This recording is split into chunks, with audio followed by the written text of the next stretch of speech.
Good evening, everybody, and welcome to Eureka Springs channel. I'm Melody Purdy, your host, and we're coming to you live from Eureka Springs, Arkansas. Of course, I'm at my home here, but we are going remote to a very special location and business, which runs in downtown Eureka Springs. Eureka Springs channel is proud to showcase everything wonderful in Eureka Springs. We're here to celebrate good people, good places, and good news. And it's because of our sponsors that are giving so generously to our channel that we are able to bring you this programming every week. We try to have at least one segment every week. Sometimes we have special segments, and we have one again tomorrow at 5 p.m. So be sure and join us again tomorrow at 5 for another broadcast. If you guys will help me out, and we're going to bring on a gentleman, Mr. Steve Arnold. He's coming to you live remotely from downtown Eureka Springs. So everybody welcome Steve. Yay. How you doing, Steve?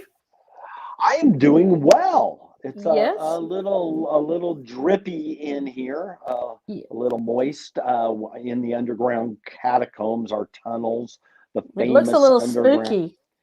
It is, and that's the objective, is to kind of add a little mystique, and people hear about these tunnels all the time around town, that underground, and but your imagination has to kind of paint a picture. It But we does. actually bring people into them on our Yeah. ghost tours, and then they get to experience So it that's firsthand. it. So that's exactly why we're wanting to talk to you tonight. You have been running haunted Eureka Springs tours.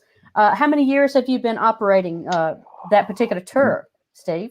We are into our 6th year now. So Wow. yeah, we're well into the 6th year, and each year's a blast. And so we keep evolving and going.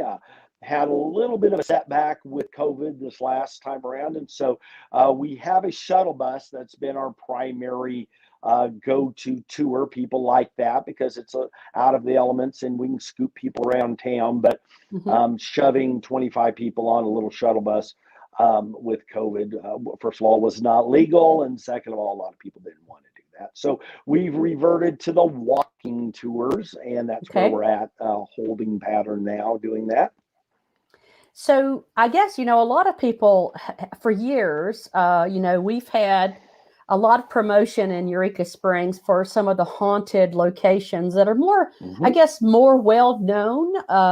In particular, the Crescent Hotel and the Basin Park Hotel have known to Yeah. be haunted for many, many years. So you have been able to actually bring part of some of the other experiences that people are finding in downtown Eureka. So give everybody a little sense of a little taste maybe of what you've been able to tap into in downtown Eureka Springs. So we have this arc that covers the whole town, not just one particular building. And they touch a little bit on the history too, but they're focusing on their facilities. And with our approach, it was, what does the town have to offer? I moved to town here 9 years ago, I guess it's been. Mm-hmm. And moving to town, it seemed like everyone had a ghost story, where they lived, where they worked, on the way to and from work. These reoccurring paranormal things would happen. And at first I kind of wondered, is just everybody in town crazy? And I haven't Yes, I we haven't are. I Yeah. haven't conclusively answered that question yet. But there was really something to it. And so there was a group of us that got together 6 years ago, and we started investigating a lot of these ghost stories and debunking some and doing some ghost hunts, and um, doing research on it. And the thing is our town went from zero to um, 20,000 people in the matter of just 2 years' time. And and people didn't come here on vacation. They came here for the magical healing waters that Dr. Alva Jackson had rediscovered. The basin down the heart of our town is Basin Park, and he rediscovered that old native basin that pooled the water from this particular spring. And there were the rumors of the ancient healing springs. And he sought out to find it. He did. When word finally, he kept it secret. He bottled the water, sold it all over the country. It was a side hustle of his for years.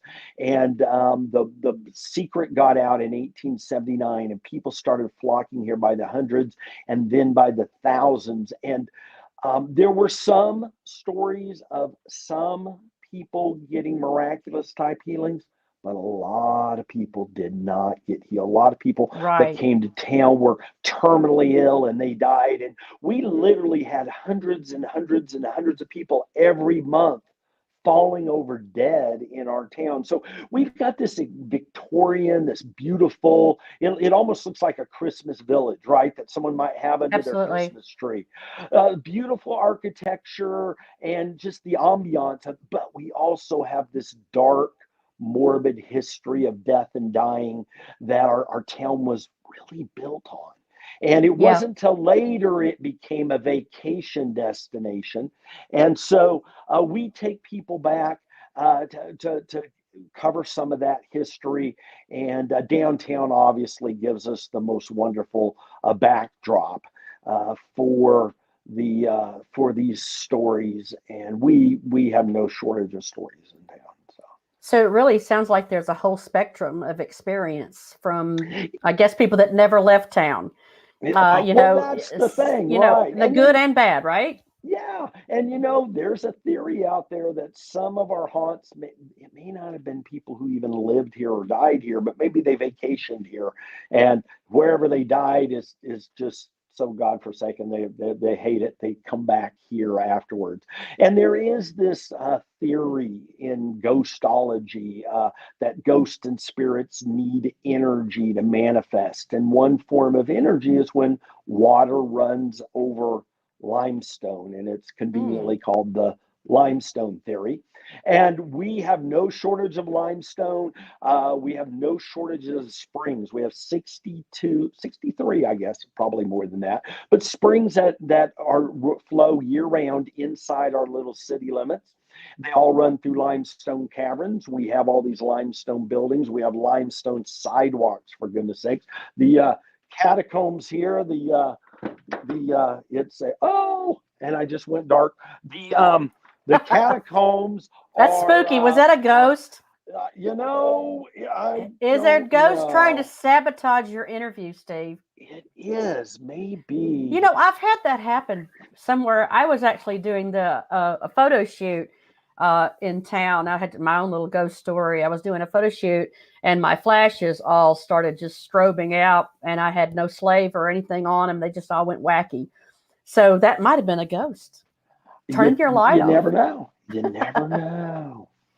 So do people on your tours, do people find an experience in there into itself while they're on the tours with you? Is there anything that's ever really happened while you're on the tour?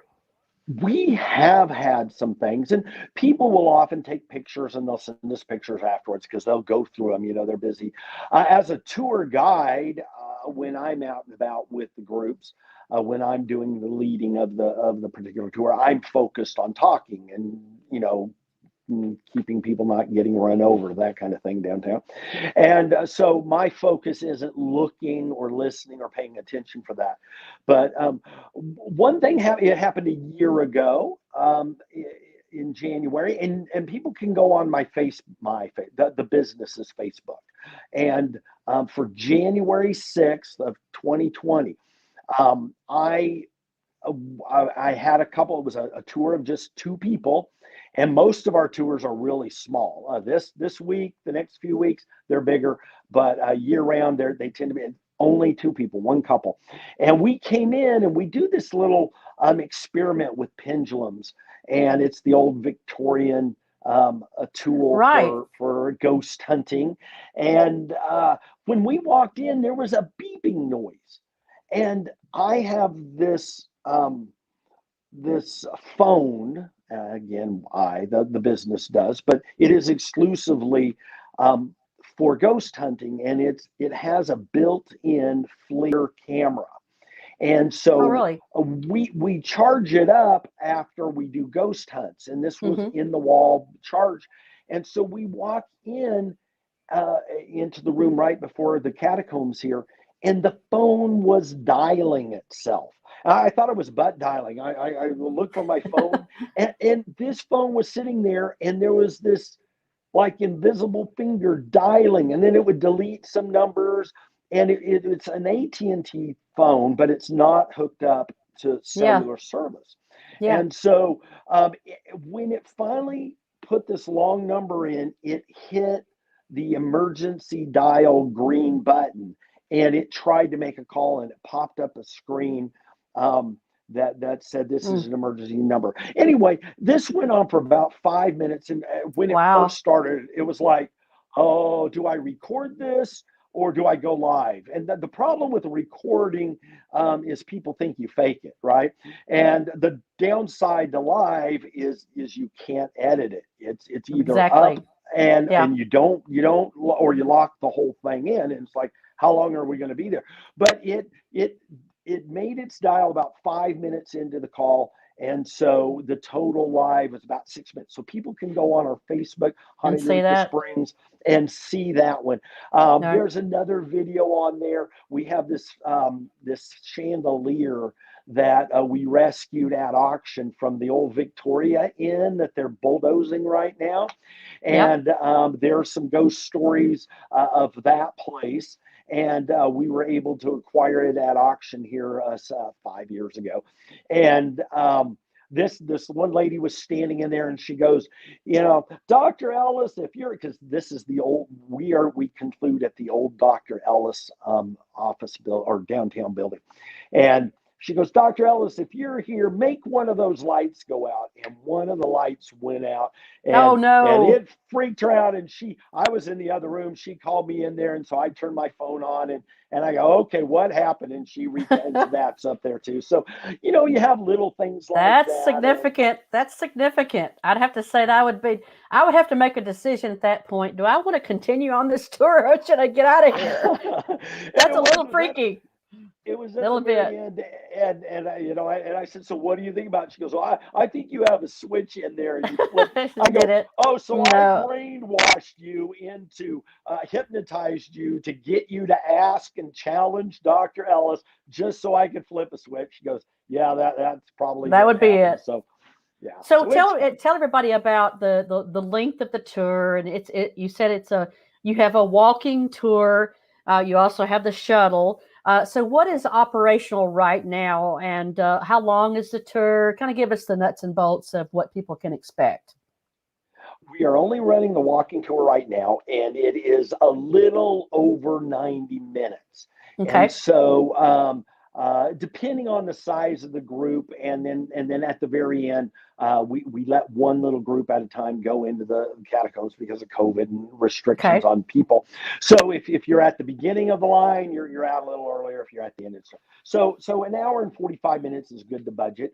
It's downtown, maybe a total of 8 or 9 minutes of walking. It's a walk a minute, stop for 5, walk a minute, stop for 10, that kind of thing. So it's a very leisurely stroll. Leisure. Okay. Yeah, and even like today, there's threat of rain, and there's a lot of eaves downtown. Awnings we can get in and under. We can dodge raindrops. So Good. unless it's just really brutal, we run the tours, and a lot of people, they don't care if it's raining. They don't In care. fact, They're they diehard like ghost hunters. they are, yeah. Well, I'm so happy that you have been able to continue operations, and like you said, it's an outside activity right now. Oh, it's completely safe for people to be out and social distancing while they're on the Yep. tour. I'm so happy that you were able to continue this, and spring break's here. A lot of people are getting out. I noticed a lot of people in town this week. Yes. So I'm guessing everybody can go to your website to purchase a ticket ahead of time. Can you And we just do show up? Can you just show up, or is there? if we are not sold out, you can show Okay. up. Okay. But if we're sold out, we can't. So, and we do appreciate if people will buy even a day early, because that kind of gives us an idea if we need to add extra tours if possible. And if you buy it one time and then we add another time later, you can switch them. So we try to accommodate people as much as possible. And I understood that you are, we won't announce it officially here, but I do understand that you are doing something special for the locals. So I'm going to encourage everybody that's a local here in our city to contact Steve. He's got a red hot special that he wants to share with you. So you guys contact Steve to get that scoop that you're doing for the locals here to experience your tours. I'm going to take you up on that offer for sure. And come hang out with you and see if I can scare up some people to come and hang out with us. I'm excited that you're here another year, Steve, and you've got a great business. A lot of people have had a lot of great comments about the tour. It is quite entertaining from what I understand. So I'm just, congratulations. Well, thank you. And just one last thing, you do not even have to believe in ghosts to enjoy. That's true. I tend to do that survey at the beginning of it because I like to get a feel. And I think it helps. I just like a Superman movie. You don't have to believe in Superman to go and enjoy a Superman movie. So we don't insult anyone's intelligence. We have a little fun with it. But come on out and find out what this is about if you're local. If you're a tourist, plan us early because then later in your vacation, you're going back to places we've already talked. That's the number one complaint from people. They come on the last night and they go, I wish I would have done it the first night in town. That's true. I want to shout out. We've got a few people that I just want to say thank you for tuning in and watching. Juan and Quinn. We've got Mike Seals joined us to watch. Thanks, Mike, for tuning in. Walter Lee is watching. And it looks like we've got a few other people. Rick Carlson's watching. Gayla De La Cruz is watching. Thank you, Gayla, for watching. So any of you guys that are watching still, do you have any question you want to ask Steve? Type it in the comments. Here's a comment I have to share with everybody. He is a relentless tour guide. Rain or shine, hot or cold, that's for sure. And that's from Mike Seals. So he knows you well, and Mike's doing a great job at our Chamber of Commerce, and I know he's very familiar with your tour for sure. So thank you, Mike, for the service that you do to our city as well.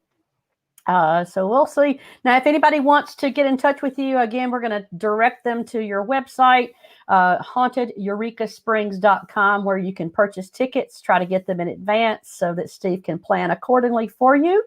And Steve, again, I just want to say congratulations, a great business, and you make it really, really fun for everybody. It's a great experience to wander around Eureka Springs, and you are quite the host. So thank you so much. You're welcome. And it's the funnest town, the easiest town.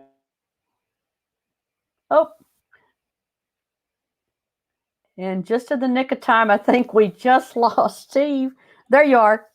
And now you're back. I'm telling you, I think the ghosts are messing with you down there. And you might get out from underneath the street tonight. They're not liking what you're telling. So there you go. All right. Well, thank you, Steve. We'll see you next time. Bye-bye. Wonderful tour guide and host for Eureka Springs, Steve Arnold with Haunted Eureka Springs Tours. Thank you again for everybody for tuning in tonight and watching your Eureka Springs channel. And we will see you again tomorrow live at 5 for another segment to showcase some of the good people, the good places of Eureka Springs, and especially all of the good news. Thank you for watching us, and we'll see you next time. Bye-bye.